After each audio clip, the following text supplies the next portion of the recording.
Dear Starseed from Gaia, your love was never meant to be ordinary. It was forged in realms beyond this world, designed to shatter darkness and remake what is broken on this earth. I am Ophelia, emissary of the Galactic Federation of Light, and I carry this transmission directly from the Arcturian Council, delivered to you in this exact moment because your soul was ready to receive it. Your union is not simply a romance. It is a sacred instrument. The love between you and your divine counterpart carries a power that every dark force on Gaia has worked tirelessly to suppress, delay, and destroy. That is why the separation has felt so unbearable. That is why the path has felt so impossibly hard. Because what you carry together is not small. It is a weapon of light, and the forces that feed on fear have always known it. By the end of this transmission, you will understand exactly how to align with your divine union and step into the sacred purpose your love was always destined to fulfill. But here is the first revelation. The pain you have been feeling in this separation is not evidence that your love has failed. It is evidence that your love is real enough to be resisted. Only a union of true power meets this level of opposition. You did not find this video by chance. Your heart called this message in. Something in your soul is ready to remember what your love is truly for. This is not content. It is a transmission. A moment of divine intervention that your twin flame journey has been building toward. The Arcturian Council is speaking directly to you now because the time for your awakening to sacred union has come. Like this transmission to affirm to the universe, my heart is ready for divine love. Subscribe if you are on the twin flame path and aligning with sacred union. Comment 11:1 if you feel your heart awakening to this truth. And share your twin flame sign below. Support someone else who is walking this same sacred road. This is not just a message. It is an activation. And your heart knows why you are here. What you and your person have found, or are finding, is not ordinary. It was never meant to be. Most people move through life believing love is simply something that happens between two hearts who choose each other. A pleasant happenstance of proximity and mutual attraction. But you, Starseed, you were built for something far more ancient than that. The love you carry, the love you're growing toward was designed before you took your first breath on this planet, woven into the very essence of your being. It was seeded into the fabric of your soul contract, a cosmic blueprint for a connection of unparalleled power, and the dark forces that move through this world, the unseen architects of disconnection, the puppeteers of despair, the ones that fracture families, poison hearts, push people toward a numbing isolation and loveless, hollow lives. They have always known what a fully awakened union between two souls like yours could do to their ancient, decaying hold on this earth. That is why they have worked so tirelessly, with such intricate, insidious strategy, to keep you apart. That is why the road to your person has felt longer, heavier, more confusing. A labyrinth of soul-testing trials. Because your love, when it finally aligns, when it ignites in its full glory, is not just a blessing. It is a frequency weapon, a beacon of light that can dismantle the shadows they thrive upon. Some of you felt something crack open just now, a tremor deep within your being. That is your heart, the most ancient part of you, recognizing what your mind is still struggling to comprehend, still attempting to logically dissect the divine, what you just felt. That quiet ache mingled with profound recognition is not sadness, though it may carry a touch of sorrow for the time lost or the pain endured. It is your frequency, your soul's unique vibration, remembering what it came here to receive, what it was always destined to embody.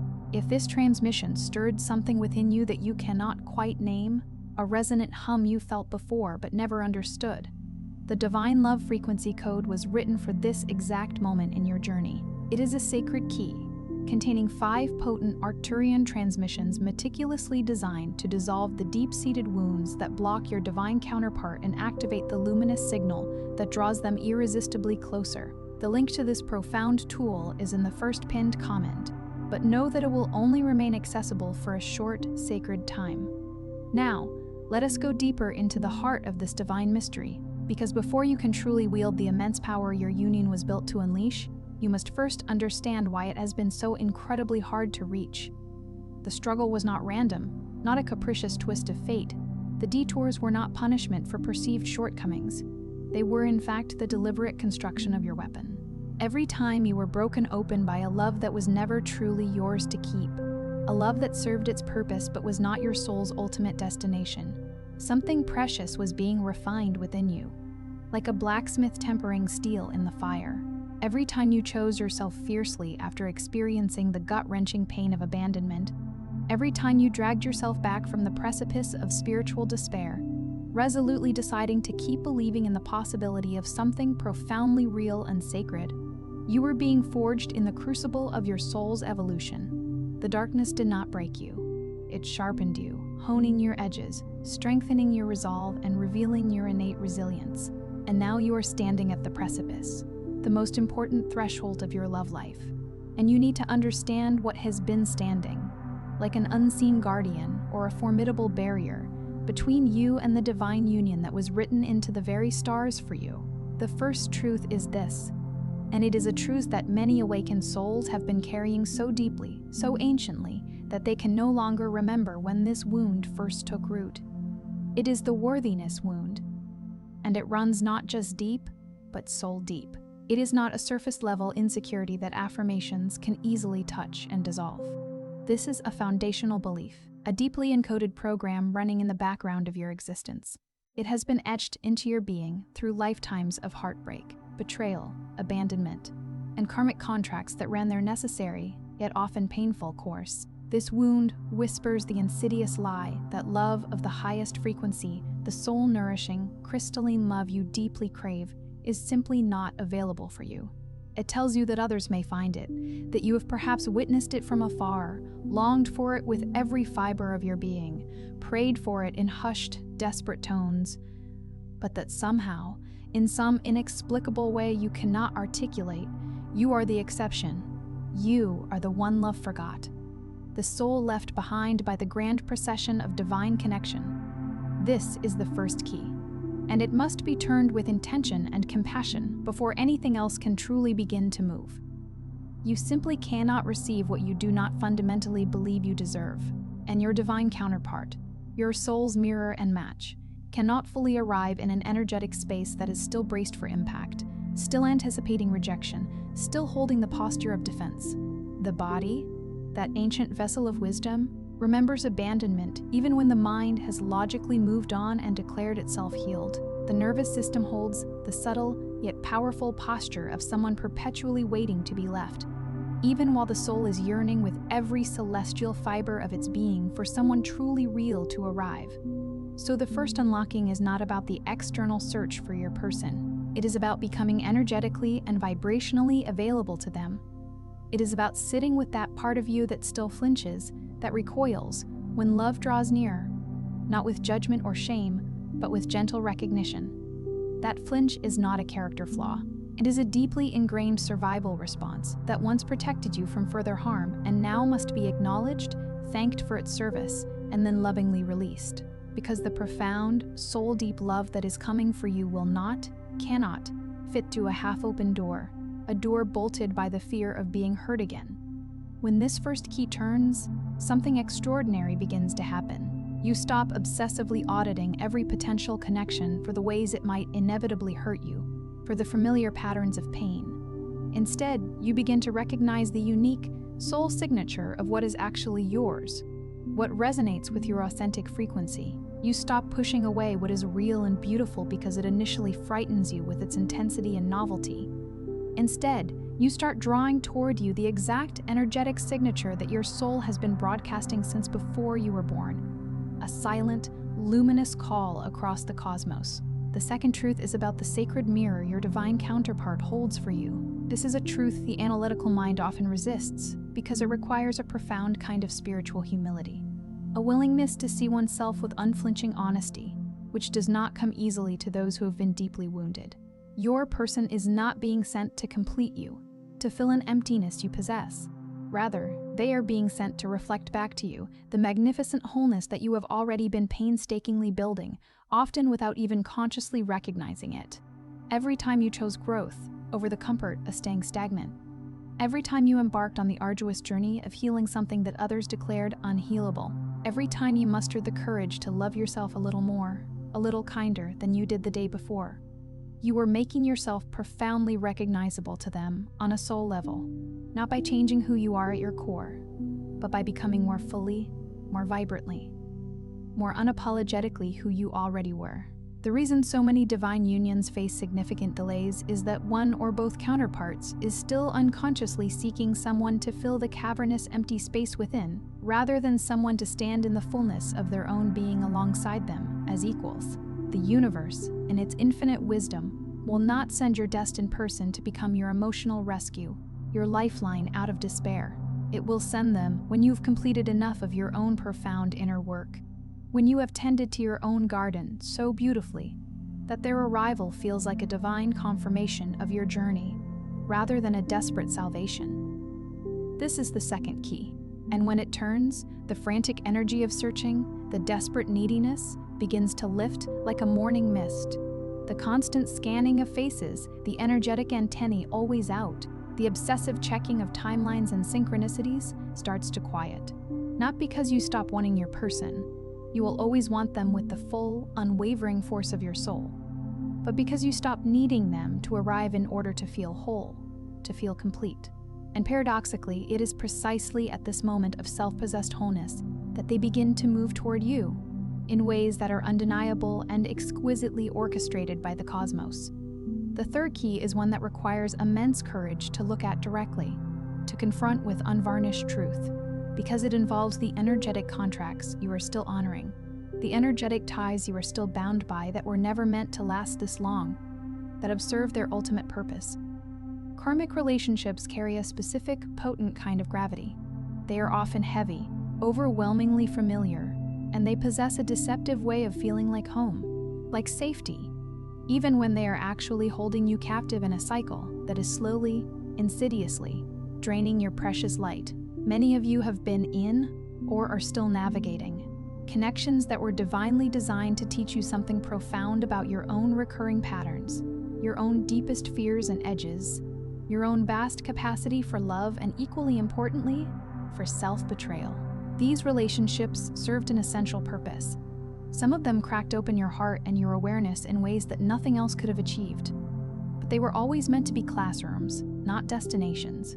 And the moment their ultimate lesson was complete, the universe began a gentle yet persistent, cosmic nudging, asking you to release the contract, to close that chapter.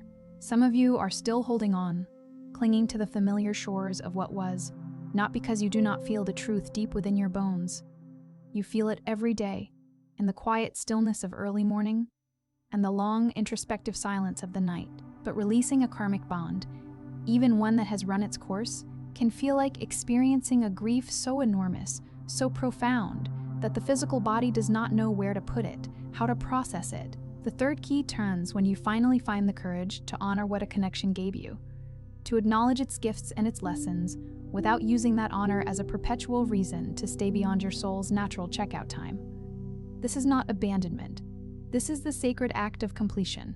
And completing what was always meant to be temporary is precisely what creates the vast, sacred space necessary for what is truly meant to be permanent to emerge. The fourth key is the one that often breaks the most hearts before it ultimately begins to heal them, because it asks you to trust something that you cannot see, cannot control, and certainly cannot predict. It asks you to surrender, not in resignation, but in deep faith, to divine timing. This is not the passive surrender of someone who has given up the fight, or the resigned waiting of someone who has simply stopped believing. This is the active, faith-filled surrender of a soul who has diligently done the inner work, who has cleared the energetic field, who has consciously raised their frequency, and who now trusts, with unwavering conviction, that the precise when of their union is not theirs to determine. The universe is not slow, it is not cruel, it is breathtakingly precise.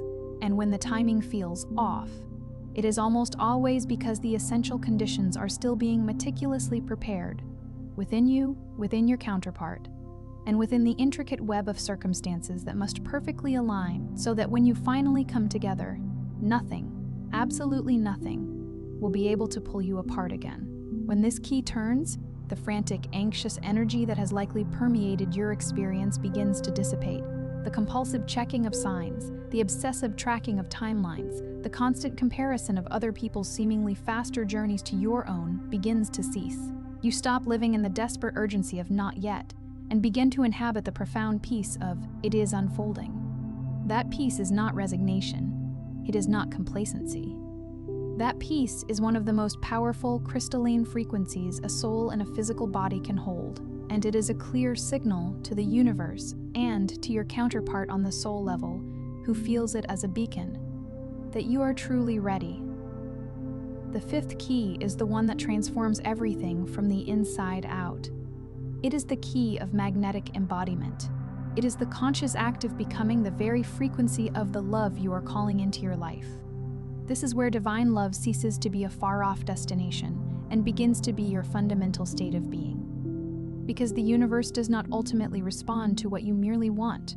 It responds with absolute precision to what you are, not what you perform for others, not the version of yourself you project onto social media, not the carefully constructed facade you show the world while privately collapsing under its weight, but what you actually are, in the quiet, in the darkness, in the unguarded moments when no one else is watching. When you begin to genuinely, deeply, and consistently love yourself in the very way you have been waiting for someone else to love you, something in the energetic field fundamentally shifts.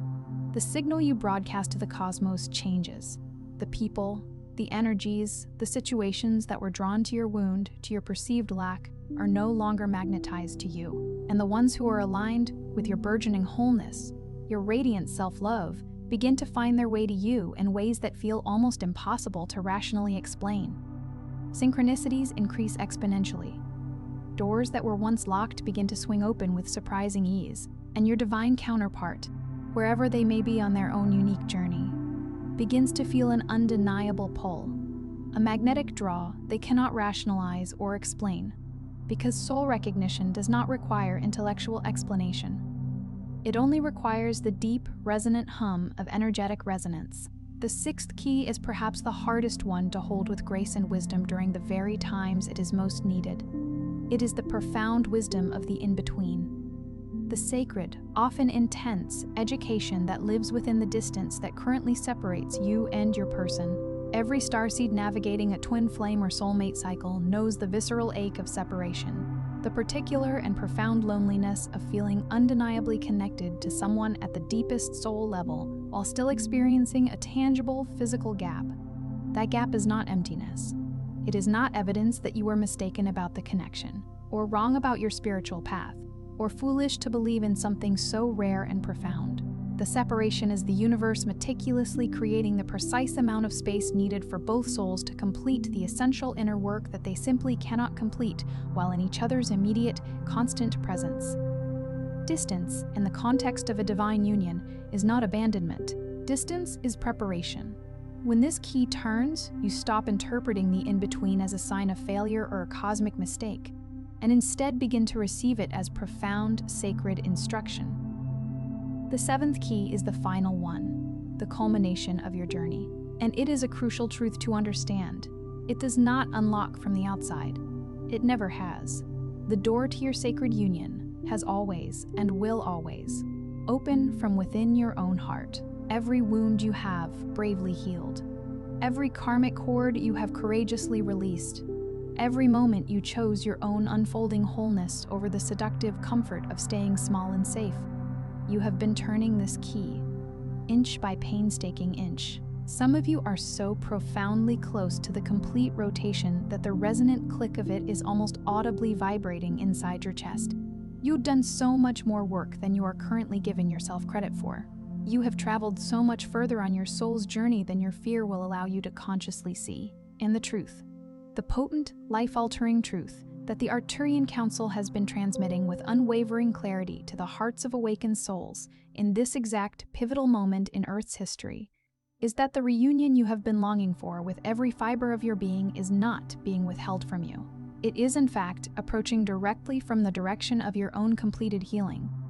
Here is what must be said with absolute clarity now, even if it undoes something within you to hear it, even if it challenges deeply held beliefs.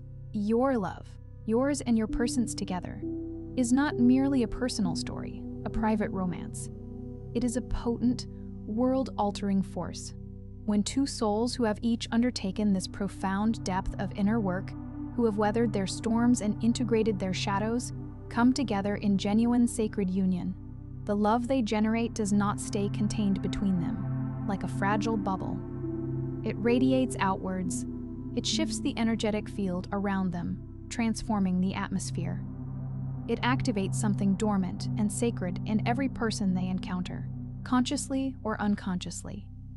It gives permission to others still living in the suffocating grip of fear of love to believe again, to hope again. It demonstrates in living, breathing, human form what this precious planet was divinely designed to witness and experience. That love at its highest frequency is not fragile or conditional or exhausting. It is sovereign. It is stabilizing. It is, unequivocally, the most powerful force on this earth. And every dark force that thrives and feeds on disconnection, isolation, fear, and heartbreak knows this with absolute certainty, which is precisely why the path to your union has been exactly as difficult, as challenging, as soul-testing as it has been. Not because you failed, not because you were somehow not enough, but because you are always carrying within you something of immeasurable value, something profoundly worth fighting for. The relentless attacks on your self-worth, the relationships that deliberately dimmed your inner light, the infuriatingly difficult timing that tested every single inch of your faith. None of it was random. All of it was the darkness doing the only thing it knows how to do when confronted with a love it cannot afford to let reach its full world-changing power. It tried, with every tactic at its disposal, to exhaust you before you could arrive at your destined union. But you are still here, still listening. Still believing in something that the relentless noise of the world keeps telling you is too much to hope for, too extraordinary to manifest. That is not naivety, Starseed. That is the most extraordinary act of spiritual resistance this planet has ever witnessed. A soul choosing love, choosing connection, choosing hope, over and over again in a world that has given it every conceivable reason to close itself off, to shut down, to surrender to despair. Tonight, if you are willing, if your heart feels ready, place your hand gently over your heart in the quiet stillness before sleep, and say this aloud to yourself and to your person, wherever they are in their journey. I have done the work. I am ready for what was always meant for me. I call my sacred union forward now, in perfect timing, in full alignment, in a love that does not diminish but only deepens and expands. I am not waiting anymore. I am becoming. Before you scroll, take a moment to be part of what is forming here. Drop one intention in the comments, something real from your heart journey. Then find someone else's and respond with love. This is not content. This is collective activation. Your love story may be unfolding in private, but your healing does not have to. If this reached something in you that needed to be reached, share it with someone who is still in the middle of their own waiting. Someone who needs to remember that their love is not a wish, it is a weapon. And the world needs it forged. Subscribe if you want to stay in the frequency of what is being built here, because this is only the beginning of what we are awakening together.